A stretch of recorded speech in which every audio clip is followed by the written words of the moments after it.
Good evening, everybody. This is Robyn Nelson with another edition of Horror Pop After Midnight, and my guest is Jack Wareing. All right. We're talking Red Riding Hood 2.0. Photography shots with the vibrant colors, and the costumes look pretty good. Oh yeah.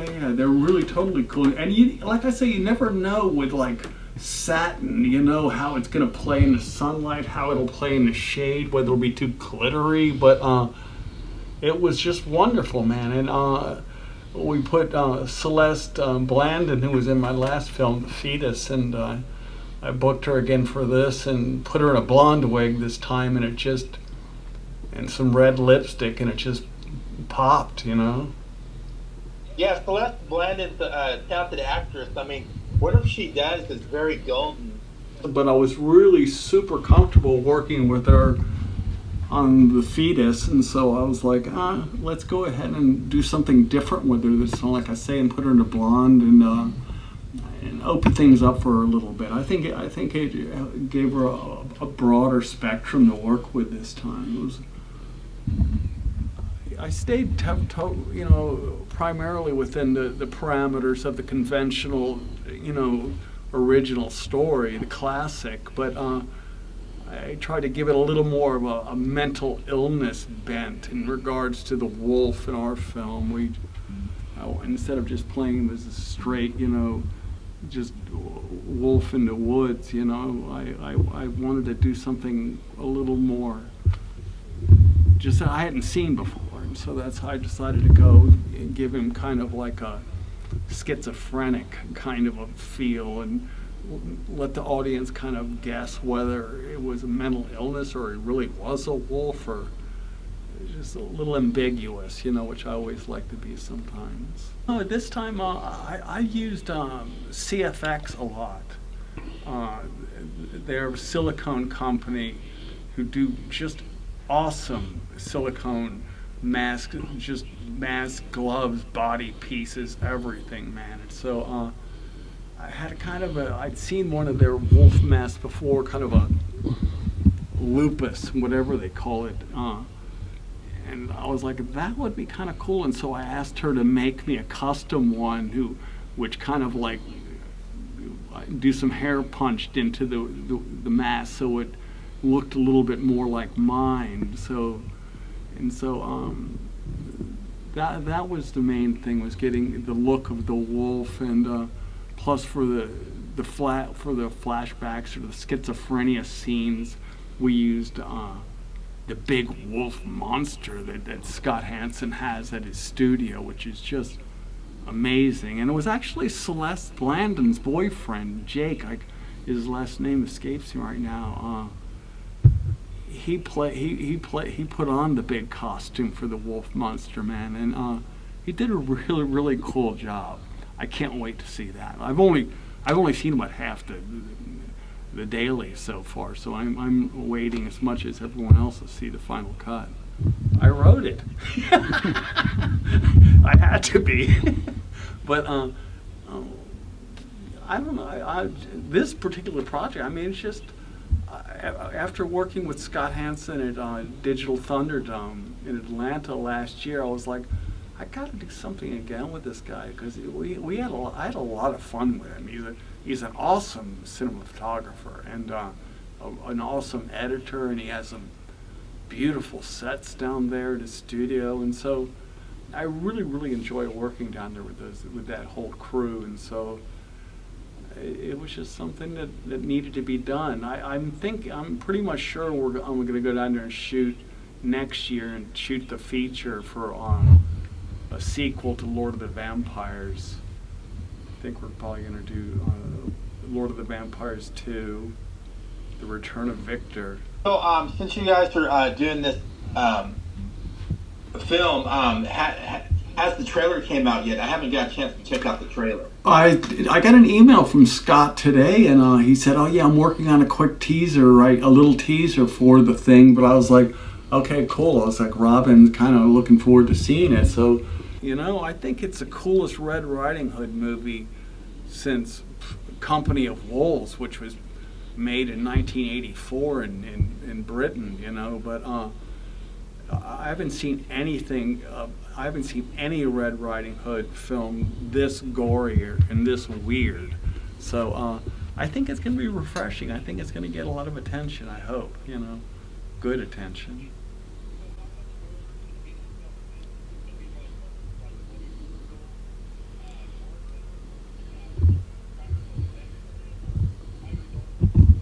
Oh, it's totally practical. I mean, totally in camera effects always, but I don't do anything like that digitally. But it's got a good amount of rat eating. It's got blown out. Shotgun brains blown out rather. But I think no one will. I don't think anyone will leave disappointed with the gore quotient at all.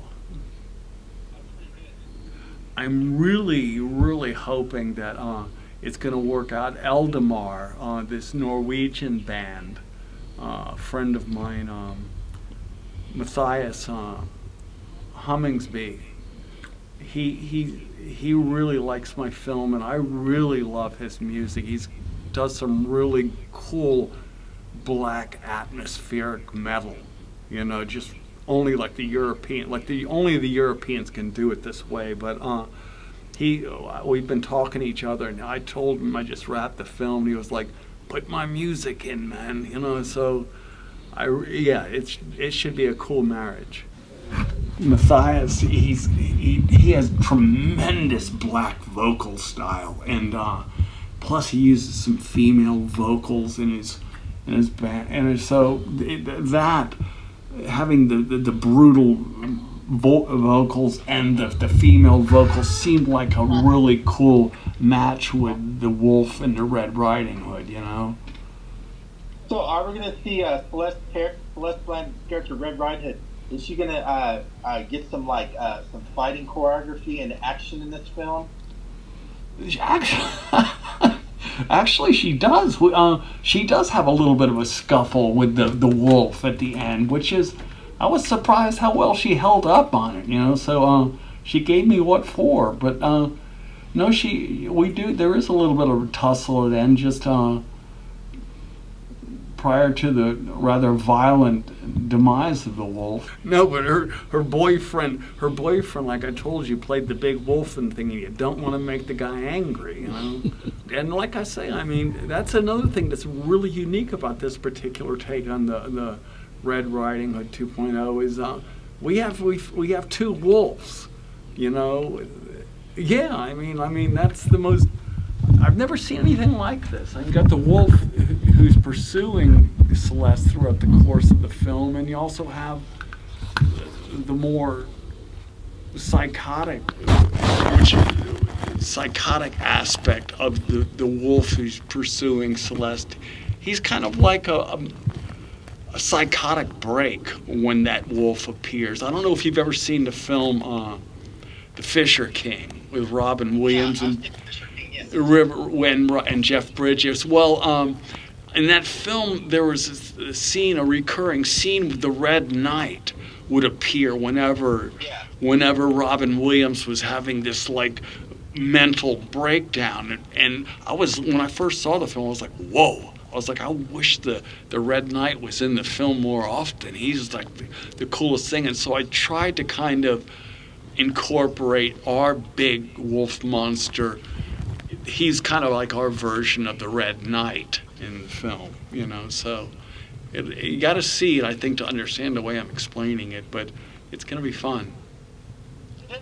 You were talking about how it's about, how the wolf is about, it's about, mentalness, and people like mental health and all that. Yeah. So when you wrote this, was this about some of your little mental health, or did you know somebody that had that type of mental health, decided to write it out into a film? Because when most people write horror films, they'll take their trauma and everything out to make a good story, just to get out there to make it feel good. Well, I'm not denying that I have a small amount of mental illness, I think, but just, I think, no more than any other horror filmmaker, I assure you. But No, it was just I was just looking for something different, a different way into this film. And Yeah. when I was like, what can I do with Scott's cave? I was like, his cave set is so, it looks like something like out of Disney World. It's so authentic, and I was like, how can I utilize that? How can I give this kind of character from the subterranean kind of character, and so I don't know. It was it was any personal experience with mental illness or anything, but it seems like a good field to mine. Yeah, I gotcha. So, when you're not writing or filming and all that great stuff, do you have? Well, really just watching horror films, I think, mainly, and listening to black metal, and back at the Shire, I like to, but no, that's my influences, really. That's how I gain a lot of my ideas and so forth. It's just by listening to music and formulating ideas of things that I'd like to see, or things that I imagine that I feel from the music. And so I have a fitness center in Virginia Beach, and so I enjoy working out a good amount and occasionally interacting with other humans, and so.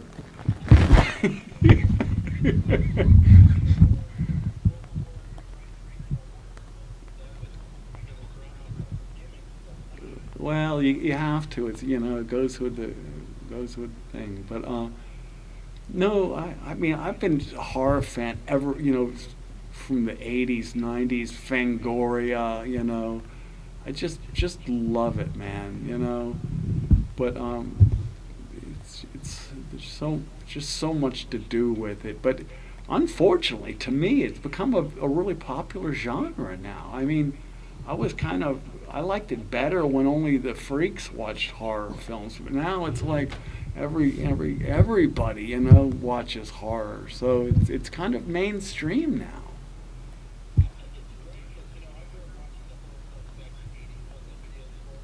Yeah, yeah.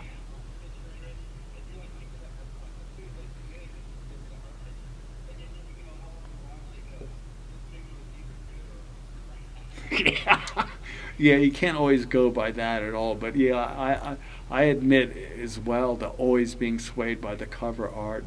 But I like yourself.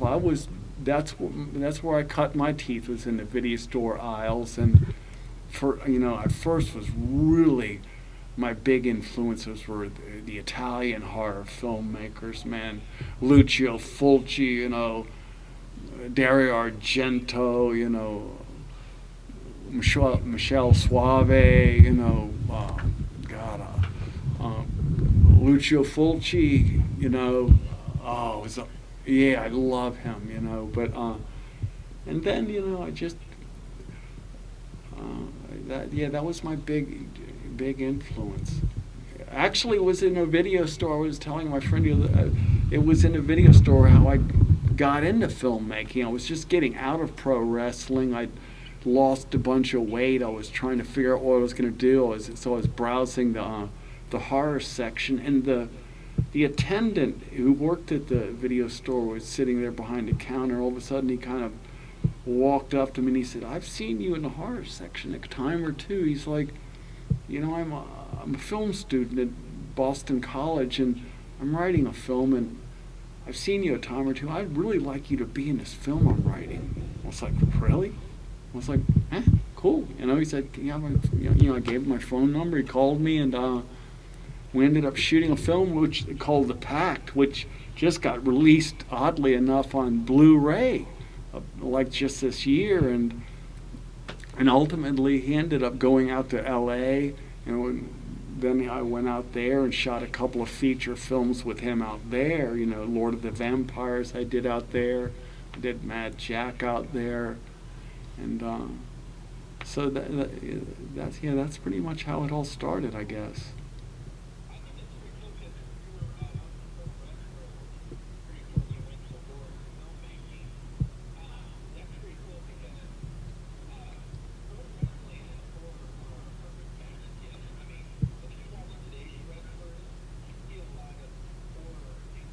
Yeah. Yeah, well, that's what I mean. Horror has just become so mainstream and prevalent. I mean, everybody is. I mean, it's showing. I mean, even if gore used to be, kind of R-rated, but now it's like it's on every street corner.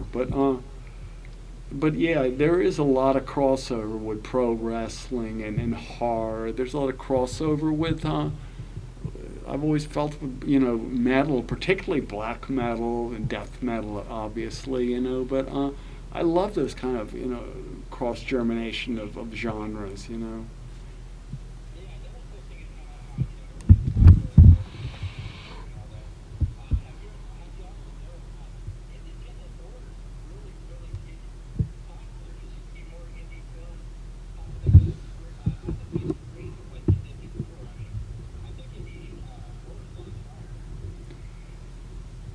Yeah, well, independent have the thing about independent films and horror is that whereas most other conventional, mainstream, bigger mainstream genres rely a lot on the names of the lead actors. That's a big draw. Whereas in horror, it's the concept, it's the horror hook, it's the creature, it's scenario. That's the hook.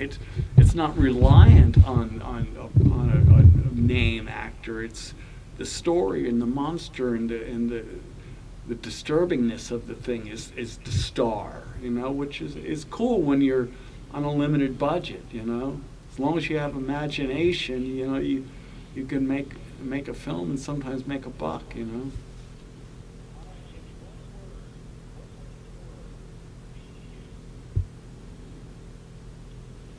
It's fantastic.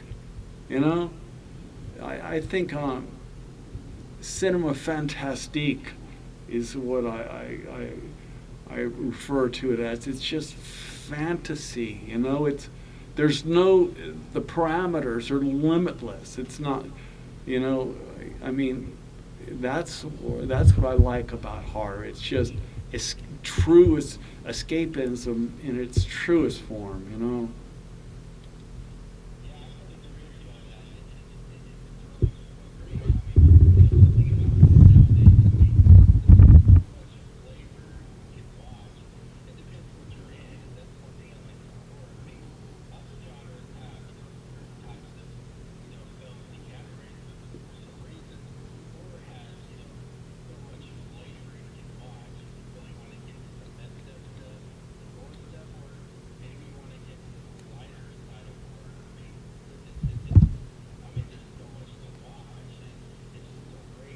Right. What the thing that's really kind of there's a lot of in horror there's very specific subgenres, i.e., vampire or zombie, or I don't know what else, but those are for but the reason funny they come to my mind is that first Hollywood latched onto the zombies. Vampires. They first really got into vampires, and then they drove it into the ground, and now it really feels like they've done the same thing with zombies. Zombies used to be absolutely my favorite subgenre of horror, and just unlimited amount of gore scenarios that could occur with undead bodies falling apart. But now it's like so main. It's like what's the big TV show? I've never seen it. What's that main zombie TV show everyone watches? Oh, The Walking you have The Walking Dead. The Walking Dead. I've never seen one of those shows. Occasionally, I see a commercial. I think it's the Book of Carol now.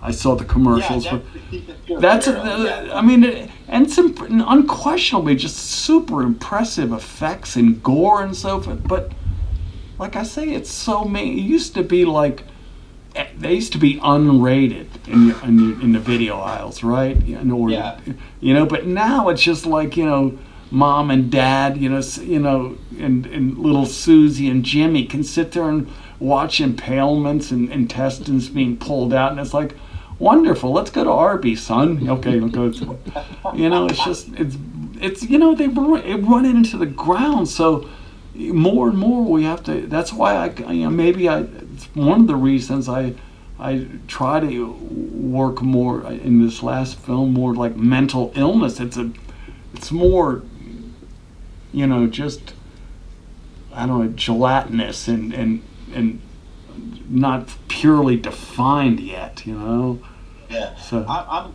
that's kind of cool how you're doing Red Riding Hood, 2.0. I like it because, like you said earlier, there's not that many Red Riding Hood films. You see too many like Cinderella horror films. You see too many Snow White horror films, and I mean, like Winnie the Pooh. But you really rarely see anything about Red Riding Hood. I mean, I think it's great how you're going with this. I mean, when I was reading about this online, I was like, man, I'm interested. I like to see what happens with this short film. And then, like we talked about how Celeste was part of it, I was like, I'm sold because it's going to be really good. Yeah, that's cool. I'm glad to hear you say that. Great cast.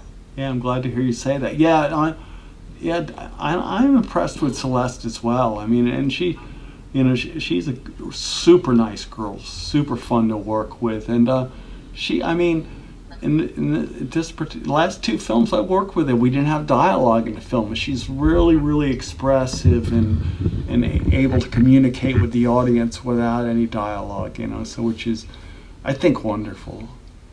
I think so too. When you going to show the short film, are you going to start going into the film festival circuit? Oh, yeah, unquestionably, yeah. I'm sure this thing will rip it up because the last film I did with Scott Hansen, the Fetus, I shot last year. I mean, we've cleaned. I bet at least 15 or 20 international film festivals we've won with that. I mean, Future Film Awards, Rome International Awards, 9mm Awards we just got last week still from that movie. I mean, but that movie just kicked it on the international festival circuit. So I really expect Red Riding Hood 2.0 to kick some butt. Yeah. So how did you start working with Scott Hansen? Scott Hansen has done some phenomenal stuff. Dude, Yeah. How'd you guys get together? I mean, work on stuff together, like projects. Well, I guess it was maybe 4 or 5 years ago. He was still living in Virginia Beach. I didn't know him, but I just finished shooting a film called Angelhead. I shot a trailer for a film called Angelhead. I wrote a feature script for it, Yeah. and so I shot the trailer for it. And then when I finished, my normal editor had moved out to L.A., and so I called the local production house down the road and I said, hey, do you ever know anyone who might be able to cut this film for me? He was like, yeah, I got this guy, Scott Hansen. Here's his phone number. Give him a call. And so I didn't know Scott, but I called him and he was like, yeah, we set up a time. And so he ended up cutting the film for me.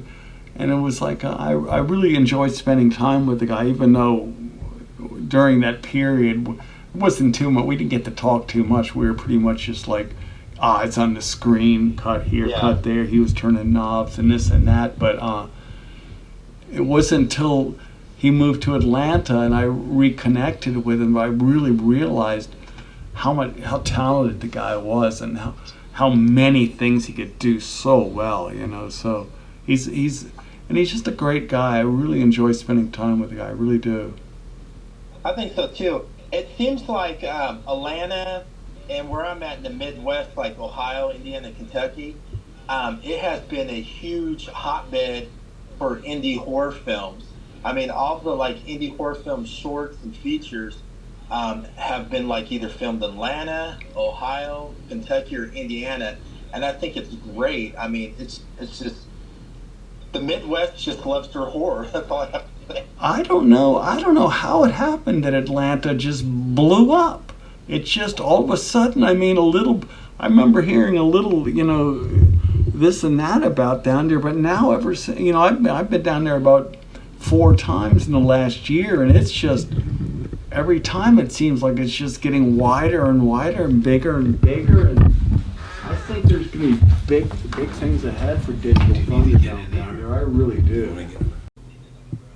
Well, thank you so much for having me on here. I really do appreciate it, Robyn, and I'll look forward to talking to you when we wrap up Lord of the Vampires, okay? Awesome. Thank you, brother.